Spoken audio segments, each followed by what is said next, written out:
अब आपके सामने प्रस्तुत हो रहे हैं साध्वी श्रुति प्रभा जी सुमधुर गीत के साथ। छोटी सी साध्वी श्रुति प्रभा जी अपने गीत के साथ। भज मन भिकु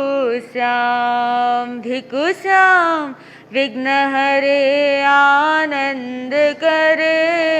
भज मन भिकु श्याम सावरिये रे मंगल शरण हो। सावरिये रे मंगल शरण पर भारा से काम सरे। भज मन भिकु श्याम विघ्न हरे आनंद करे। भज मन भिकु श्याम कल जुग रो ओ कल्प वृक्ष है ठंडी चाह सनूरी। अरे हाँ ठंडी चाह सनूरी। चिंतामणि कामित फलदाता राख आसता पूरी। अरे हाँ राख आसता पूरी। ओ अचूक अनुभूत मंत्र है हो। ओ अचूक अनुभूत मंत्र है बिगड़ी गतिमति स्थिति सुधरे। भज मन भिकु श्याम नावलिया दुख दूर टरे। भज मन भिकु श्याम रोग शोक में दुख विजोग में चित पर चोट करारी। लाग जा चित पर चोट करारी। डाकण शाकण भूत प्रेत जब लगे न कोई कारी। अरे हाँ लगे न को चढ़ जा जोत छोत जट उतरे हो। चढ़ जा जोत छोत झट उतरे। जो बावलिए ने सिवरे। भज मन भिकु श्याम नावलिया दुख दूर टरे। भज मन भिकु श्याम नौ व्यंजन स्वर मिलकर भिकु श्याम नाम निर्मायो। अरे हाँ श्याम नाम निर्मायो। कुण जाने किण पुल में दीपा माँ ओ नाव कढ़ायो। अरे हाँ माँ ओ नाव कढ़ायो। तंत्र योग में गणित शास्त्र में हो। तंत्र योग में गणित शास्त्र में 9 को अंक अखंडित है। भज मन भिकु श्याम नावलिया दुख दूर टरे। भज मन भिकु श्याम सहज योग ऊर्जा प्रयोग में तन छोड़्यो सिरियारी। स्वाम जी तन छोड़्यो सिरियारी। आज समाधि स्थल पर घूमे तेज वलय जयकारी। अरे हाँ तेज कारी। चिंता चूर आशा पूर हो, चिंता चूर आशा पूर, रिद्धि सिद्धि भंडार भरे, भज मन भिकु श्याम, विघ्न हरे आनंद करे, भज मन भिकु श्याम। सावरिये रे मंगल शरणे हो, सावरिये रे मंगल शरण, पर बारा से काम सरे, भज मन भिकु श्याम, नावलिया दुख दूर टरे, भज मन भिकु श्याम, भज मन भिकु श्याम, भज मन भिकु श्याम। अब मेरा नम्र निवेदन आदरणीय साध्वी वर्या जी से अपने मंगल उद्बोधन हेतु।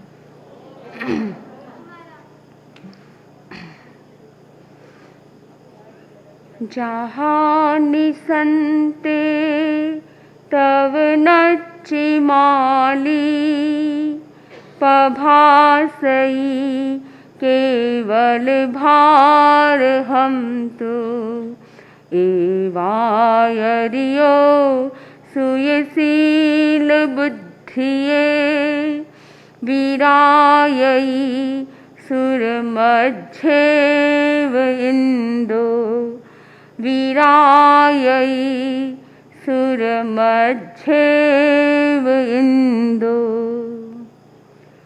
परम पावन परम पूज्य आचार्य पर के श्री चरणों में सभक्ति वंदना। श्रद्धेय साध्वी प्रमुखा श्री जी के चरणों में सभक्ति वंदना। आदरास्पद साध्वी वृंद, भाइयों एवं बहनों,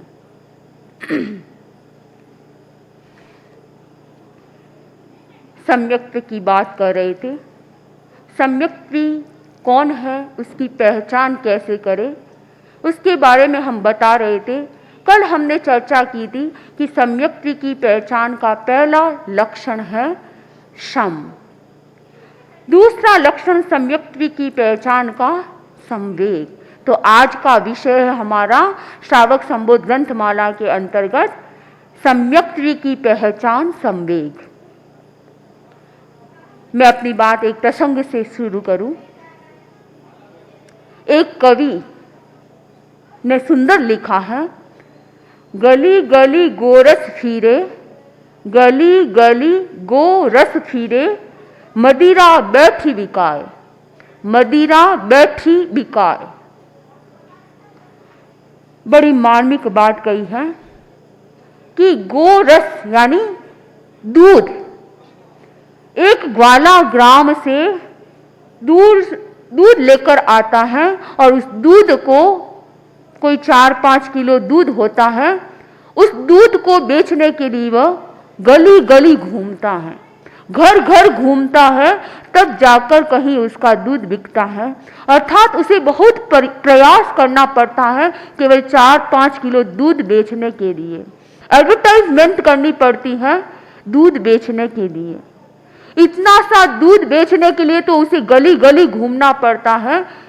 लेकिन एक शराब का ठेकेदार शराब बेचता है, गांव के बाहर कहीं ठेका लगा हुआ है शराब का, वहां पर कोई घूमना नहीं पड़ता है गली गली, बहुत ज्यादा एडवर्टाइजमेंट नहीं करनी पड़ती है। जो शराब पीने वाले हैं वे घूमते फिरते वहां पहुंच ही जाते हैं। अर्थात दूध बेचने के लिए प्रयत्न करना पड़ता है, लेकिन शराब को बेचने के लिए प्रयत्न नहीं करना पड़ता है। जो व्यक्ति शराब पीने वाले हैं वे वहां ठेकेदार तक घूमते फिरते पहुंच ही जाते हैं। ऐसा क्यों होता है? एक अच्छी चीज को बेचने के लिए प्रयत्न चाहिए और एक बुरी चीज को बेचने के लिए कोई प्रयत्न नहीं करना पड़ता है। ऐसा क्यों होता है? इसका क्या कारण है? इसका कारण है कि व्यक्ति के भीतर सहज ही सघन मूर्छा का भाव होता है। सामान्यतः देखा जाए तो संसारी व्यक्ति के भीतर सघन मूर्छा का भाव होता है। वह मूर्छा ही व्यक्ति के दृष्टिकोण को सम्यक होने नहीं देती है। उसका दृष्टिकोण सम्यक नहीं हो पाता है जब तक सघन मूर्छा व्याप्त होती है। और ये मूर्छा कब तक रहेगी? जब तक कषाय का अनुबंध शिथिल नहीं हो जाता है। जब तक हमारे कषाय का अनुबंध शिथिल नहीं होता तब तक दृष्टिकोण सम्यक नहीं बन पाता है। इसलिए कहा गया, जब तक अनंतानुबंधी क्रोध मान माया लोभ इसका क्षय क्षोभशम उपशम नहीं होता है तब तक सम्यक्त की प्राप्ति नहीं हो सकती है। यानी जब तक अनंतानुबंधी क्रोध मान माया लोभ का उदय रहेगा तब तक व्यक्ति के भीतर सघन मूर्छा का भाव रहता है। और जब सघन मूर्छा का भाव रहता है तो उसका दृष्टिकोण भी सम्यक नहीं बन पाता है। परम पूज्य आद्य प्रवर्तक, तेरा पंथ के आद्य प्रवर्तक आचार्य श्री भिक्षु ने लिखा है, दृढ़ समकित धर थोड़ला, अर्थात दृढ़ सम्यक्ति इस दुनिया में बहुत थोड़े हैं, बहुत कम है। विले ही व्यक्ति होते हैं जो दृढ़ सम्यक्ति के धनी होते हैं, दृढ़ सम्यक्त्व के धनी होते हैं। परम पूज्य आचार्य श्री तुलसी ने जैन सिद्धांत दीपिका में सम्यक्ति के पहचान के 5 लक्षण बताते हुए लिखा है, शम संवेग निर्वेदानुकंपा स्तिक्यानि तल्लक्षणम, अर्थात सम्यक्त के 5 लक्षण हैं, शम, संवेग, निर्वेद, अनुकंपा और आस्तिक्य। हम आज बात कर रहे हैं सम्यक्त के दूसरे लक्षण संवेग की। संवेग क्या है? गुरुदेव श्री तुलसी ने जैन सिद्धांत दीपिका में लिखा है, संवेगः मोक्षाभिलाषः, जो मोक्ष की अभिलाषा है वह सम्यक्त्व है। दुनिया में बहुत से लोग हैं मोक्ष की अभिलाषा नहीं होती है। जिस व्यक्ति के भीतर मोक्ष पाने की तीव्र अभिलाषा होती है, तीव्र इच्छा होती है, वह संवेग कहलाता है। सम्यक्ति जो व्यक्ति है उसकी पहचान ये है कि उसके भीतर में मूर्छा टूट जाती है और मोक्ष के प्रति तीव्र अभिलाषा उत्पन्न हो जाती है। मोक्ष प्राप्ति की बहुत अधिक उत्कंठा भावना जग जाती है, वह होता है संवेग। लेकिन बहुत सारे दुनिया में ऐसे लोग भी होते हैं जो मोक्ष से भय खाते हैं। उन्हें डर लगता है मोक्ष में जाने से। उनका कहना क्या है कि मोक्ष में जाना तो निकम्मों का काम है। मोक्ष में सिद्ध आत्माएं बैठी है, वहां कोई काम तो है नहीं, तो निकम्मों का स्थान है मोक्ष तो। इसलिए वहां जाने का क्या मतलब? वहां न तो कोई फैमिली है, न कोई फ्रेंड्स है, न वह कोई मोबाइल, टीवी, टेलीविजन, ये क्या क्या मनोरंजन के साधन होते हैं, वीडियो गेम, न जाने कितने कितने साधन आज के युग में। मोक्ष में तो ये साधन भी नहीं है। तो उन लोगों का कहना है, जो व्यक्ति सघन मूर्छा से व्याप्त होते हैं, वे कहते हैं कि मोक्ष में जाना तो निकम्मों का काम, निकम्मों का स्थान है।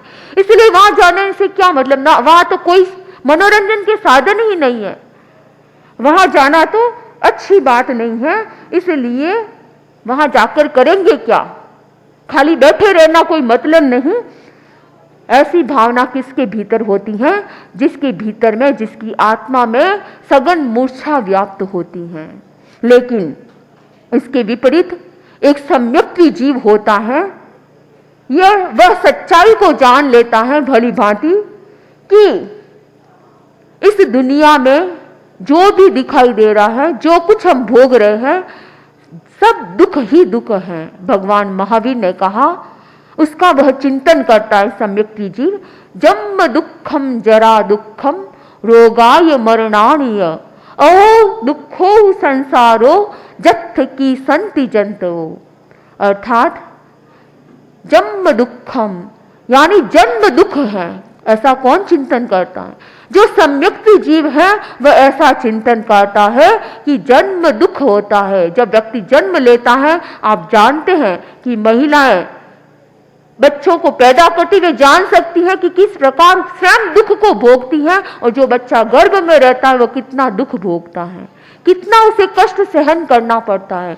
इसलिए कहा भगवान ने कि जन्म दुखम यानी जन्म दुख है। दूसरा कहा जरा दुख है, अर्थात बुढ़ापा। बुढ़ापा दुख है। जो बहनें वृद्ध हो चुकी है उनसे पूछिए कि बुढ़ापा दुख का कारण है या नहीं। कोई कोई भीले व्यक्ति होते हैं जिन्हें जो अपने इस बुढ़ापे का भी अच्छा उपयोग कर लेते हैं, लेकिन बहुत बहनें बुढ़ापे से ग्रस्त होने पर दुखी बन जाती हैं। इसलिए भगवान महावीर ने कहा कि जरा दुख है, बुढ़ापा दुख का कारण है। रोगाय मरणानीय, रोग भी दुख का कारण है। जब व्यक्ति के जीवन में बीमारियां आ जाती हैं, रोग आ जाते हैं, तो व्यक्ति हाय तौबा करने लग जाता है। वो कष्टों को सहन नहीं कर पाता है, तकलीफ को सहन नहीं कर पाता है। इसलिए कहा रोग भी दुख है और मरण भी दुख है। मृत्यु के समय पता नहीं कब कैसी स्थिति में व्यक्ति मृत्यु को प्राप्त होता है, और जब मृत्यु को प्राप्त होता है वेदना को भी भोगता है। प्राय व्यक्ति वेदना को भोगता है, यानी जन्म मरण करना अपने आप में दुख का कारण है। इसलिए कहा गया, और आप जानते हैं वनस्पति काय के जीव, अनंत काय के जीव तो कितनी बार जन्म मरण कर लेते, एक पलक झपकते में 16-17 बार जन्म मरण कर लेते हैं। तो उन्हें कितना दुख वेदन होता होगा जन्म मरण और जन्म करते हैं बार बार। इसलिए कहा कि मरण भी दुख है। ओह दुखो संसारो, ये संसार है दुख बहुल है और इसमें प्राणी क्लेश को प्राप्त करता है। इसलिए भगवान ने कहा कि सम्यक जीव है वह ये चिंतन करे, वह चिंतन करता है कि ये सब कुछ दुख है, यानी संसार दुख बहुल है। इसलिए मुझे क्या किस प्रकार इस संसार में रहना है, किस प्रकार अपने जीवन को जीना है, वह यह सोचता है कि सुख भी है तो कैसा सुख है। संसार में सुख भी थोड़ा बहुत मिल सकता है। अब लोग कहते हैं हम तो सब सुखी हैं, कहाँ दुख है। लेकिन पग पग पर एक गृहस्थ को दुख भोगना पड़ता है, सहन करना पड़ता है, कष्टों को झेलना पड़ता है। तो जो व्यक्ति सम्यक होता है वह यह चिंतन करता है कि ये सुख भी प्राप्त हुआ तो कैसा सुख प्राप्त हुआ है, क्षणिक सुख प्राप्त हुआ है। जैसे पश्चिम दिशा की ओर ढलता हुआ सूर्य होता है, वह बड़ा सुहावना लगता है। उसकी लालिमा जब अंत में संध्या काल का समय होता है, बड़ा सुहावना वातावरण लगता है। लालिमा छाई हुई सूर्य की रोशनी भी बड़ी सुंदर लगती है उस समय। लेकिन ये जो आकर्षण का केंद्र है वह सूर्य कुछ समय के बाद पूरा अस्त हो जाता है, अस्ताचल की ओर चला जाता है और उस समय अंधकार छा जाता है। ठीक उसी प्रकार जो ये पदार्थों से प्राप्त सुख मिल रहा है वह सुख भी ढलते हुए पश्चिम दिशा की ओर जाते हुए सूर्य के समान है। जैसे सूर्य अस्ताचल की ओर चला जाता है और बाद में वह अंधकार को व्याप्त कर देता है, अंधकार छा जाता है, सूर्य अस्त हो जाता है। ठीक उसी प्रकार पदार्थों से जो प्राप्त सुख है वह सूर्य के समान है, ढलते हुए सूर्य के समान क्षणिक सुख है। हमें जो पदार्थ सुख दे रहे हैं वह क्षणिक है, थोड़े समय के लिए सुख मिलता है, बाद में वह खत्म हो जाता है, समाप्त हो जाता है। जो सम्यक दृष्टि व्यक्ति होता है वह अच्छी तरह से समझ लेता है कि वह श्रद्धा करता है कि मोक्ष एक ऐसी अवस्था है जहां पर जीव अनंत सुख को प्राप्त होता है, वहां अनंतता के साथ व्यक्ति जीता है। जो कौन व्यक्ति सोच सकता है, जो जिसके भीतर सम्यक्त्व का प्रकाश है वह व्यक्ति ऐसा चिंतन करता है कि मोक्ष तो ऐसा है जहां पर अनंत ज्ञान, अनंत शक्ति, अनंत आनंद, अनंत दर्शन है। अनंतता में लीन रहना वह मोक्ष है। वहां कोई दुख है, न कष्ट है, न संघर्ष है। ऐसा जीवन है सिद्ध जीवों का। इसलिए व्यक्ति सम्यक्ति जीव ही ऐसा चिंतन करता है कि मोक्ष जाना, मोक्ष की अभिलाषा भी सम्यक्ति जीव ही रख सकता है। आवश्यक निरुक्ति में एक प्रसंग मिलता है कि एक दिन चक्रवर्ती भरत जी ने वहां के नगरी के श्रावकों से कहा कि श्रावकगण, आप लोग सब प्रतिदिन मेरे यहाँ ही भोजन करो और तुम्हें कोई कार्य करने की, व्यापार करने की, खेती बाड़ी करने की जरूरत नहीं है। मेरे यहाँ पर ही रहो और प्रतिदिन तुम यही भोजन करो और बाद में जब समय मिले तो स्वाध्याय में रत रहो। और एक दूसरी बात कही कि स्वाध्याय में रत रहो, स्वाध्याय में जो पढ़ो, मेरे महल के द्वार के आगे आकर खड़े होकर मुझे प्रतिबोध दिया करो प्रतिदिन। श्रावकों ने, चक्रवर्ती तो राजा था, सम्राट था, उसकी आज्ञा का पालन किया और श्रावकों ने वैसा ही किया। वे वहीं रहने लगे, वहां भोजन करते और प्रतिदिन आकर चक्रवर्ती भरत को प्रतिबोध देते थे, स्वाध्याय करते और उसे प्रतिबोध देते थे। एक दिन श्रावक आए और द्वार पर खड़े होकर उन्होंने प्रतिबोध दिया, जीतो भवान वर्धते भयम तस्मान मा हनेति। अर्थात तुम यहां पर इस दुनिया में भय बढ़ रहा है, इसलिए तुम जीतो, हिंसा मत करो, जीतो। किसको जीतना है? भरत चक्रवर्ती ने चिंतन किया, ये श्रावक मुझे प्रतिबोध दे रहे हैं, कहने को तो मैंने 6 खंडों को जीत लिया है। चक्रवर्ती होते हैं वे 6 खंडों के अधिपति होते हैं, 6 खंड उनके अधिकार में होते हैं, अनेक राजा महाराजा उनके अंडर में कार्य करने वाले होते हैं, यानी 6 खंडों को जीतने वाला मालिक है। वह सोचता है कि मैंने 6 खंडों को जीत लिया, पर ऐसा कौन है जो मुझे जीत रहा, मेरे पर विजय प्राप्त कर रहा है? ऐसी क्या चीज है जो मेरे पर विजय प्राप्त कर रही है? चिंतन करने लगे चक्रवर्ती भरत। चिंतन करते करते उन्हें समाधान भी मिल गया। उन्होंने सोचा कि ये जो कषाय हैं वे मुझ पर विजय प्राप्त कर रहे हैं, अर्थात मैंने तो 6 खंडों को जीता, लेकिन ये कषाय, क्रोध, मान, माया, लोभ, ये मेरे पर विजय प्राप्त कर रहे हैं। इसलिए इनसे ही भय बढ़ता है। जहाँ क्रोध, मान, माया, लोभ कषाय होते हैं, वहां पर संसार में भय भी बढ़ता है। यह सोचकर चक्रवर्ती भरत के मन में संवेग उत्पन्न हो गया। संवेग का मतलब मोक्ष प्राप्ति की अभिलाषा जागृत हो गई। भरत के मन में अब भावना जग गई, और जब व्यक्ति के भीतर में संवेग उत्पन्न होता है, संवेग की भावना जब जाग जाती है, तो उसका व्यक्तित्व, उसका आचरण, उसका व्यवहार सब कुछ विरल हो जाता है, विशेष हो जाता है। संवेग की भावना वाले व्यक्ति का हर आचरण, हर क्रिया बहुत विशेष तौर पर होती है, बहुत पग पग पर वह ध्यान देकर कार्य करता है। संवेग व्यक्ति, जो संवेग से युक्त व्यक्ति होता है, उसके भीतर में धर्म के प्रति दृढ़ श्रद्धा का भाव जागृत होता है। उत्तराध्ययन सूत्र के 29वें अध्ययन में गौतम स्वामी ने भगवान महावीर से प्रश्न किया, जिज्ञासा रखी कि भंते संवेगेणम भंते जीवे किम जनयति, अर्थात संवेग से जीव क्या प्राप्त करता है भंते। भगवान ने कहा, संवेगेणम अनुत्तरम धम्म सद्धम जनयति, अनुत्तराय धम्म सद्धाय संवेगम हव्वमागच्छति। संवेगेणम अनुत्तरम धम्म सद्धम जनयति, अर्थात संवेग से अनुत्तर धर्म श्रद्धा को प्राप्त होता है। जिसके भीतर में संवेग उत्पन्न होता है, वह अनुत्तर धर्म श्रद्धा को प्राप्त करता है, और अनुत्तर धर्म श्रद्धा से संवेग उत्पन्न होता है, संवेग को प्राप्त, तीव्र संवेग को प्राप्त होता है। इस आर्षवाणी से यह स्पष्ट होता है कि मोक्ष के प्रति जो अभिरुचि रखता है, उसके हृदय में धर्म के प्रति श्रद्धा का भाव सहज रूप से दृढ़ होता जाता है और बहुत गहरा होता जाता है।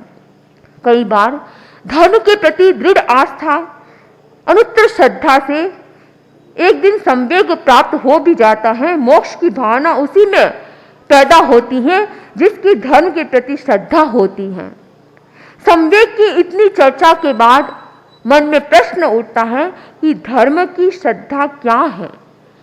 धर्म की श्रद्धा उत्पन्न होती है संवेग से, ये धर्म की श्रद्धा है क्या? तो परम पूज्य आचार्य श्री महाप्रज्ञ जी ने लिखा है कि कर्म और कर्म फल की चेतना के प्रति जागरूकता को बढ़ाना, यह है धर्म श्रद्धा। धर्म श्रद्धा का मतलब क्या? कर्म और कर्म फल के प्रति चेतना जागृत करना कि कर्म भोग रहा हूं और कर्म का जो फल प्राप्त हो रहा है उसके प्रति व्यक्ति जागरूक हो जाता है। जब व्यक्ति के भीतर में धर्म श्रद्धा का भाव जागृत होता है तो वह हर कार्य बहुत सावधानी से करता है। मोक्ष पाने की जीव को क्या, मोक्ष प्राप्त करना है तो उसके लिए जीव को क्या करना पड़ता है? उसके लिए क्या प्रयत्न करना पड़ता है जीव को? मोक्ष प्राप्त करना है तो जो अनादिकाल से कर्मों से आत्मा आबद्ध है, संबद्ध है, बद्ध है, उन कर्मों से उस आत्मा को अलग करना है। सर्वथा उन कर्मों से आत्मा को मुक्त करना होता है, तब भी मोक्ष प्राप्त हो सकती है। 8 प्रकार के कर्म आदरणीय मुख्य नियोजिका जी ने आप लोगों को 8 कर्मों के बारे में बहुत कुछ बताया है। तो 8 कर्मों से मुक्त होना ही मोक्ष है। और अगर मोक्ष प्राप्त करना है तो हमें इन कर्मों से मुक्त होना होगा। कर्मों से मुक्त होने के लिए जरूरी है कि जीव हर कार्य, हर समय जो भी क्रिया करता है उस क्रिया के प्रति अवेयर रहे, जागरूक रहे, सजग रहे कि मैं जो कार्य कर रहा हूं, जो क्रिया कर रहा हूं, ऐसी कोई क्रिया न करूं जिससे कि मेरे बहुत भारी कर्मों का बंध हो जाए, तीव्र कर्मों का बंधन हो जाए, चिकने कर्मों का बंधन हो जाए, गाढ़ कर्मों का बंधन हो जाए। ऐसी कोई भी एक्टिविटीज मैं न करूं ताकि मुझे आगे न भुगतना पड़े। क्योंकि व्यक्ति कर्म करता है उस समय उसे भान नहीं रहता, लेकिन जब भोगने का समय आता है तब वह सोचता है कि मैंने ऐसे कौन से कर्म किए जो आज मुझे भोगने पड़ रहे हैं। तो यह जागरूकता है, जो क्रिया करने के प्रति जो जागरूकता है वह होती है पैदा धर्म के प्रति जब दृढ़ श्रद्धा का भाव होता है। और जब जागरूकता होती है तो धर्म के प्रति अपने आप श्रद्धा है वो दृढ़ होती जाती है, अटल होती जाती है। इसलिए हमें कर्म करते समय, क्रिया करते समय जागरूकता रखनी होगी। प्रसंग मिलता है, भगवान ऋषभ देशना दे रहे थे, संवत्सरण जुड़ा हुआ था। देशना पूरी होने के बाद भगवान ऋषभ से एक व्यक्ति ने प्रश्न किया कि इस सभा में मोक्ष पाने वाला कोई जीव है क्या? भगवान ने कहा, हाँ, भरत है, वो इसी भव में मोक्ष को प्राप्त करेगा। जैसे ही वह व्यक्ति इस बात को सुनता है उसे बहुत जोर से गुस्सा, भयंकर गुस्सा आता है। अरे, भगवान के परिवार से भरत है इसलिए भगवान भी पक्षपात करने लग गए। हमने तो सोचा था कि ये भगवान का ठिकाना है, भगवान का स्थान है जहां पर पक्षपात नहीं होता है। दुनिया में सब जगह तो पक्षपात होता है, लेकिन भगवान के घर पक्षपात नहीं होता है। पर आज मैंने देख लिया, अरे भगवान भी पक्षपात करते हैं। यहाँ पर भी भाई भतीजावाद चलता है। उनके पुत्र के लिए कह रहे कि मोक्ष जाएगा, गलत अलाप सलाप बोलने लग गया। उस सभा में ही बोलने लग गया। उसे भान नहीं रहा बोलते समय। और उसी सभा में भरत चक्रवर्ती भी बैठे थे। उन्होंने सोचा कि सभा की मर्यादा के कारण मुझे मौन रहना ही अभी ठीक रहेगा, अभी मुझे बोलना नहीं चाहिए।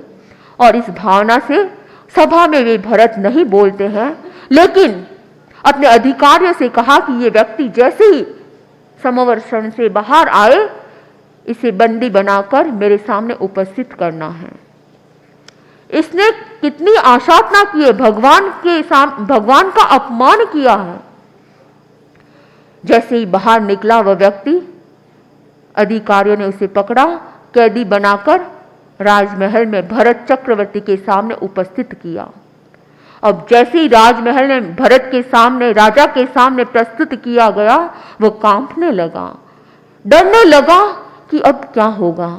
कार्य करते समय व्यक्ति को पता नहीं चलता है, लेकिन जब समय आता है भोगने का तब पता चलता है।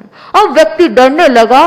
उसने कहा कि मुझे, मेरे अपराध को क्षमा करे, मैंने बहुत बड़ा अपराध किया है, मुझे क्षमा करे। भरत ने कहा, इस अपराध को क्षम्य नहीं किया जा सकता है, तुमने बहुत बड़ा अपराध किया है, भगवान की तुमने आशातना की है। इस प्रकार सभा में तुम्हें बोलना ये कभी उचित नहीं है, तुम्हारे लिए उचित नहीं है, तुमने बहुत बड़ा अपराध किया है, इसका तुम्हें दंड दिया जाएगा। और इसका दंड क्या है? इसका दंड है सिर्फ मौत। अब मौत का नाम सुने तो व्यक्ति डरने लग जाए। अब बेचारा डरने लगा कि स्वामी मुझे माफ कीजिए, मुझे क्षमा करे, अब मैं ऐसा अपराध कभी नहीं करूंगा, लेकिन आज मुझे छोड़ दो। तब भरत चक्रवर्ती ने कहा कि मैं एक शर्त पर ही तुम्हें छोड़ सकता हूं, और वह शर्त है कि तुम्हें मैं एक तेल से भरा, लबालब भरा हुआ कटोरा दूंगा, और तुम अयोध्या में, पूरी अयोध्या में इसे घूमो, इसको लेकर घूमो, एक बूंद भी नीचे नहीं गिरनी चाहिए।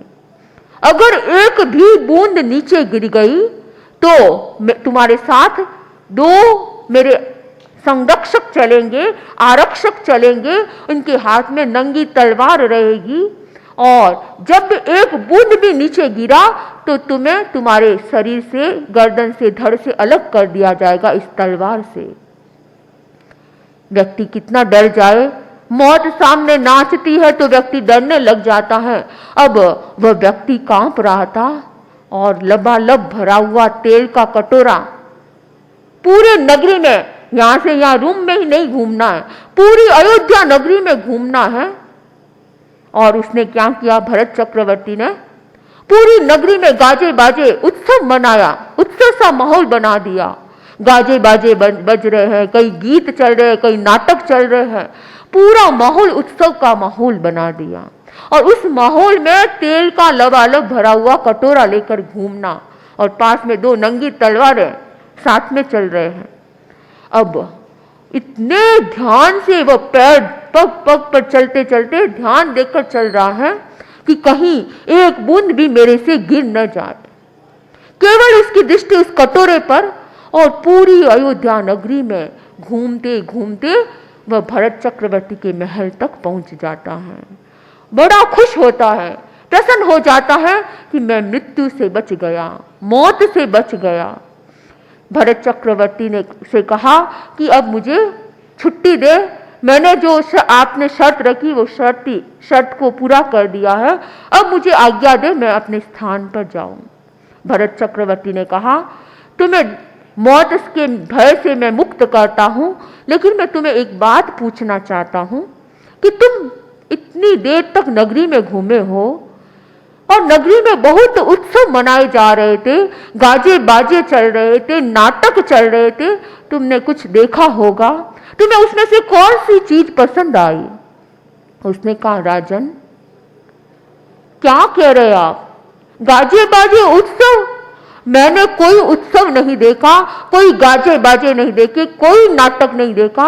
मेरे सामने तो ये एक कटोरा दिखाई दे रहा था, और वो भी कौन सा कटोरा? मौत का कटोरा मेरे सामने नाच रहा था, मुझे कुछ भी नहीं दिखाई दे रहा था, मैंने कुछ भी नहीं सुना राजन, न उत्सव देखा, न नाटक देखे, न गाजे बाजे देखे।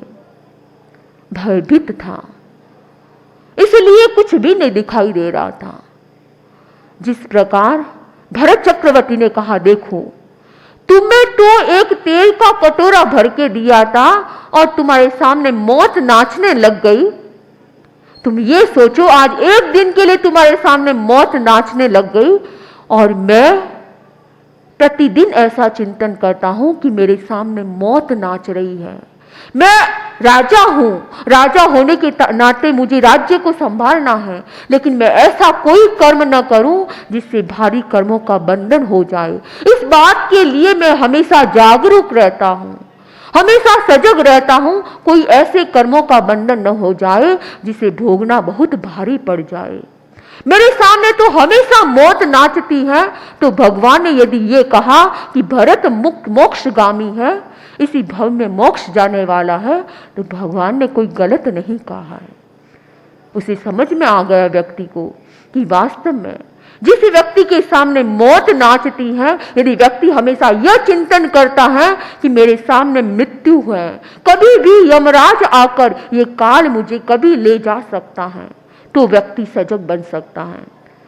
नहीं तो ये सोचता है अभी तो जन्मे है, अभी युवा अवस्था है, मौज मस्ती करो, बुढ़ापा आएगा तब धर्म करेंगे, अभी तो आनंद ले इस जीवन का। ये मानव जीवन मिला है, खेल कूद के लिए मिला है, आनंद लेने के लिए मिला है, ऐसा सोचता है। लेकिन जो व्यक्ति धर्म के प्रति दृढ़ श्रद्धा रखता है, वह व्यक्ति यह चिंतन करता है कि मौत हमेशा मेरे सामने है, मैं जो भी क्रिया करूं, जो भी कर्म करूं, ध्यान देकर करूं। इसलिए धर्म पर सच्ची श्रद्धा जिसमें होती है, वह भरत चक्रवर्ती की तरह चिंतन करता है। वह सोचता है कि ये सांसारिक दायित्वों को मात्र कर्तव्य भाव से मुझे निभाना है, क्योंकि व्यक्ति गृहस्थ है, सांसारिक कार्य उसे करने पड़ते हैं, लेकिन यह सोचे कि ये मेरा कर्तव्य है, सांसारिक कार्य मुझे करने पड़ेंगे क्योंकि मैं गृहस्थ हूँ, और गृहस्थ में रहते हुए परिवार का भरण पोषण करना है, परिवार को चलाना है, जीवन यापन करना है, तो मेरा कर्तव्य है करने का। लेकिन उसमें क्या नहीं करना है, केवल कर्तव्य भाव से करे। और दूसरी बात, सांसारिक सुखों को शाश्वत मानकर उसमें आसक्त नहीं होता है। व्यक्ति कर्तव्य भाव से कार्य करता है, और जो भी कार्य करता है अनासक्त भाव से करता है, उसमें आसक्त नहीं बनता है। नहीं तो क्या होता है, व्यक्ति व्यापार करता है, लगता है लाभ हो रहा है, तो क्या सोचता है और व्यापार बढ़े और व्यापार बढ़े, उसमें और आसक्त बन जाता है। जहां लाभ दिखाई देता है तो उसमें लोभ भी बढ़ जाता है व्यक्ति का। लेकिन जो व्यक्ति धर्म के प्रति श्रद्धा रखने वाला होता है, वह व्यक्ति यह चिंतन करता है कि मैं सांसारिक सुखों को भोग रहा हूं, सांसारिक सुखों में आसक्त न बनूं, अनासक्त भाव से कार्य करूं, उसमें आसक्त न बनूं। क्योंकि कोई भी क्रिया करते हैं, आसक्ति के भाव से क्रिया करते हैं, तो व्यक्ति भारी कर्मों का बंधन करता है, चिकने कर्मों का बंधन करता है, गाढ़ कर्मों का बंधन करता है। वो किसी भी हालत में भोगे बिना छुटकारा नहीं मिलता है। तीसरी बात कही, कर्म फल के प्रति व्यक्ति जागरूक बन जाता है। जिसके भीतर में सच्ची धर्म के प्रति श्रद्धा होती है, वह जो मानता है उसे भोगना है, वह यह चिंतन करता है कि मैं कर्म जो कर रहा हूं उसे बड़ी जागरूकता से करूं। कर्म उदय में आने की दो स्थितियां बताई गई हैं कि कर्म उदय में आते हैं तो दो प्रकार से उदय में आते हैं। पहले तो पुण्य कर्म का विपाक होना, और दूसरा है पाप कर्म का विपाक होना। मान लीजिए अभी आपके पुण्य कर्म का विपाक हो रहा है, पुण्य कर्म आपके उदय में आ रहे हैं, तो उस समय क्या होगा, जब आपके शुभ कर्म उदय में आएंगे तो आपको सुविधा मिलेगी, सुख मिलेगा, आनंद की अनुभूति होगी, प्रिय संवेदन उत्पन्न होंगे। ऐसी स्थिति बनती है पुण्य उदय में। लेकिन जो व्यक्ति धर्म के प्रति दृढ़ श्रद्धा रखता है, उससे संपन्न व्यक्ति सोचता है मैं पुण्य को ऐसे भोगूं कि आगे पाप कर्म का बंधन न हो। पुण्य तो उदय में आए, कोई ऐसा शुभ कार्य किया पिछले भव में जिसके कारण मेरे को पुण्य उदय में आए हैं, लेकिन ये पुण्य में ऐसे भोगूं कि पाप का कारण न बने, पुण्य भोग पाप का निमित्त न बने। व्यक्ति जागरूक होकर सोचता है कि मैं समर्थ हूं, मुझे सब कुछ प्राप्त है, संसार की सारी सुविधाएं प्राप्त हैं, परंतु मुझे उन्हें नहीं भोगना है। व्यक्ति यह चिंतन करता है कि मेरे सामने सब सुख सुविधाएं हैं, मैंने कोई ऐसी करने की सब सुविधाएं मिली हैं, लेकिन अब मैं ऐसे नहीं भोगूं, आराम से भोगता रहूं, ऐसा नहीं। ऐसा करूंगा, अब पुण्य उदय में है, उनको अच्छी तरह से भोगूंगा, आसक्त होकर भोगूंगा, तो आगे पाप कर्म तैयार है। इसलिए मैं कर्मों को भोगते समय ध्यान रखूं। शुभ कर्म उदय में आए हैं तो बहिनें ये चिंतन करें कि आज मुझे नए गहने पहनने हैं, नए कपड़े पहनने हैं, नए घड़ियां पहननी है, नया गहना पहनना है, नए मोबाइल यूज करने हैं, नई नई चीजें यूज करनी है। ऐसा चिंतन कर भी लेते हैं बहिनें, लेकिन ये चिंतन करें कि जो पूर्व अर्जित पुण्य है वो प्राप्त हुए हैं, उसे क्षय ऐसे नहीं करना है। नई नई चीजों का भोग करने से, उपभोग करने से क्या होता है, पूर्व अर्जित पुण्य क्षय होते हैं, क्षीण होते हैं और नए पाप कर्मों का बंधन होता है। इसलिए व्यक्ति को यह चिंतन करना चाहिए कि मैं भोग उपभोग की सामग्री का कितना सीमाकरण कर सकती हूँ, कितना सीमाकरण कर सकती हूँ, ताकि मुझे नए कर्मों का, पाप कर्मों का बंधन न, मेरे पाप कर्मों का बंधन न हो जाए। चक्रवर्ती भरत की तरह, जिसके पास राज्य की कोई सीमा नहीं, बहुत संपन्न, इतनी संपदा की कोई कमी नहीं, फिर भी भरत चक्रवर्ती अनासक्त भाव से उन पुण्यों को भोगता है। अनासक्त भाव से जो व्यक्ति संसार के कार्य करता है, वह व्यक्ति और पाप कर्मों को नहीं बांधता है। भोग उपभोग की जो व्यक्ति सीमा कर लेता है, सब कुछ प्राप्त है लेकिन फिर भी सीमा कर लेता है, वह व्यक्ति आगे के लिए और पुण्यों का अर्जन कर लेता है। हमारे ऐसे ऐसे अनेक श्रावक हुए हैं जिन्होंने अपने जीवन में बहुत सीमा कर रखी थी। एक प्रसंग आता है, सरदार शहर के श्रावक सुमेरमल जी दुगड़ का। उनके बहुत बड़ा व्यापार था, और व्यापार भी कैसा था, जहाजों से माल विदेशों में भेजा जाता, आयात निर्यात होता था। जहाजों से जब माल भेजा जाता तो जहाजों में समुद्र से भेजे जाते हैं जहाज, और समुद्र में तो न जाने कितने बड़े बड़े मत्स्य, मगरमच्छ, कितनी जीव होते हैं अंदर, और जहाज चलते हैं तो उनकी हिंसा भी होती है। जब सुमेरमल जी को यह ज्ञात हुआ कि जहाज समुद्रों में चलते हैं, अनेक जीवों की हिंसा होती है, ऐसा व्यापार करके क्या करूंगा। उनको कितनी आय प्राप्त हो रही थी, करोड़ों की आय हो रही थी, उससे लाभ हो रहा था, लेकिन सुमेरमल जी को लगा कि इतने जीवों की हिंसा होती है, ऐसा व्यापार मुझे नहीं करना है। और इस चिंतन के साथ उन्होंने उस व्यापार को छोड़ दिया और अपने मुनिम को सौंप दिया। वे उससे पूरे विरक्त हो गए व्यापार से, और दूसरा व्यापार का सोचा। ऐसा कौन चिंतन कर सकता है? जिस व्यक्ति के भीतर धर्म के प्रति दृढ़ श्रद्धा होती है, वही इतने बड़े व्यापार को छोड़ सकता है। अन्यथा व्यक्ति ये सोचता है, अरे इतना लाभ हो रहा है और इस व्यापार को बढ़ाए। लेकिन जो व्यक्ति ऐसा चिंतन करता है, वही बच सकता है, कर्म से बच सकता है। तो कर्म फल की दूसरी स्थिति बताई गई है, पाप के विपाक की। जब व्यक्ति के सामने पाप का उदय आता है, अशुभ कर्मों का उदय आता है, तब व्यक्ति को दुख झेलना पड़ता है, कठिन परिस्थितियां उसके सामने आती हैं, और उस समय व्यक्ति दृढ़ नहीं रहता है, धर्म के प्रति श्रद्धा का भाव नहीं होता है, तो बेढाल सा हो जाता है।